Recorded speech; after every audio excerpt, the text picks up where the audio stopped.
Donc, de quoi peut-on tirer notre énergie? Est-ce qu'on va le tirer des sucres? Est-ce qu'on va le tirer des graisses? L'évidence, si l'on raisonne en termes scientifiques, en termes physiologiques, c'est de tirer son énergie majoritairement et massivement des sucres simples. Une énergie directement assimilable, qui ne demande que très peu de travail digestif au corps, et on progresse ainsi palier par palier. Et pour moi, c'est l'essentiel. C'est un mode de vie qui va aller vers la détoxification, et c'est pas une cure ou une crise de détoxification majeure. Ça va être un mode de vie progressif qui va progresser de mois en mois, d'année en année, et qui va faire que doucement, mais avec douceur et avec tendresse, on va accompagner notre corps dans la détoxification. Il me semble que je fonctionne mieux qu'il y a quelques années. Et pour ça, le facteur alimentaire est primordial. Je vois les temps, les années où je fonctionnais avec un peu de cuit, un peu de cru, un peu de gluten par-ci, un peu de produits laitiers par-là. Et les moments où maintenant, depuis des années, je suis aux fruits, aux légumes, au jus, que je ressens cette énergie qui coule en moi, cette clarté mentale. Le terme de clarté mentale. Ce qui est certain, c'est qu'à l'heure actuelle, eh bien, le monde dans lequel on vit est le reflet des choix de vie que l'on a fait. Si ce monde ne nous convient pas dans son fonctionnement, si nous nous sentons étriqués, si on se sent à l'étroit, alors à ce moment-là, c'est que les choix de vie qui étaient faits n'étaient pas adaptés. C'est aussi simple que ça. Et au travers de ces vidéos, j'espère que j'arrive à vraiment vous faire sentir, vous faire ressentir à quel point finalement le facteur alimentaire est certainement prépondérant. C'est-à-dire de dire que finalement on a fait une erreur. On s'est trompé, on s'est trompé. On a commencé à mettre des choses dans la bouche sans se poser la question de savoir si c'était comestible ou pas. Mais comestible au sens propre du terme. C'est-à-dire, est-ce que c'était adapté à la nutrition humaine? Est-ce que c'était quelque chose qui était désigné pour l'humain? Ces études qui tendent à prouver que le hasard préside à l'apparition des cancers sont pour moi d'une perversion énorme. C'est qu'elles nous permettent de nous réfugier dans une démission complète, une démission et une résignation par rapport à nos modes de vie.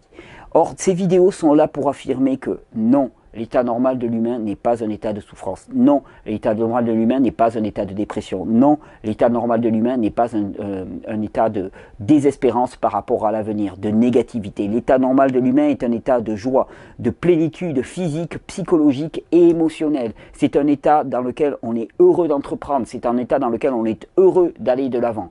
Je me suis retrouvé un jour à 33 ans, un jour où on m'a dit, texto, on m'a dit, voilà, maintenant, tu n'as plus que quelques jours à vivre, 5 jours, je crois, de mémoire. Tu n'as plus que 5 jours à vivre. Alors, ça, c'est intéressant. C'est intéressant parce que j'avais un état de santé, effectivement, qui n'était pas très florissant. Hein. À 33 ans, j'avais une tuberculose qui avait mangé le poumon droit. J'avais un foie qui ne fonctionnait plus. J'avais un pancréas, lui aussi, au niveau digestif, il ne faisait plus rien. Et donc, les médecins ont fait un diagnostic, et ce diagnostic, lui, il était objectif. Et à partir de ce diagnostic, ils m'ont dit, voilà, tu n'as plus que 5 jours à vivre. C'était une sentence, un petit couperet. Par grâce, là, je suis là, debout devant vous, je ne suis pas un mort-vivant, je ne suis pas un hologramme, donc a priori, voilà, je suis bien vivant.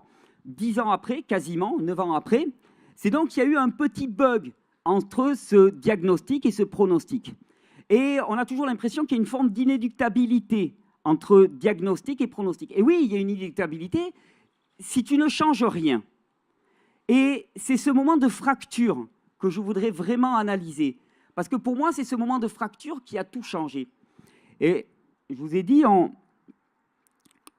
j'ai bien témoigné que l'alimentation, voilà, si tu manges une papaye devant moi, Marie, ça ne va pas aller du tout. Là, je veux dire, il y a des trucs, il ne faut pas le faire, quoi. Non, c'est ce moment de fracture que j'aimerais bien analyser. Parce que l'alimentation a été indéniablement un soutien formidable. Et je pense que tous autant que vous êtes, vous pouvez en témoigner. L'alimentation est un soutien formidable, comme un des innombrables paramètres de santé.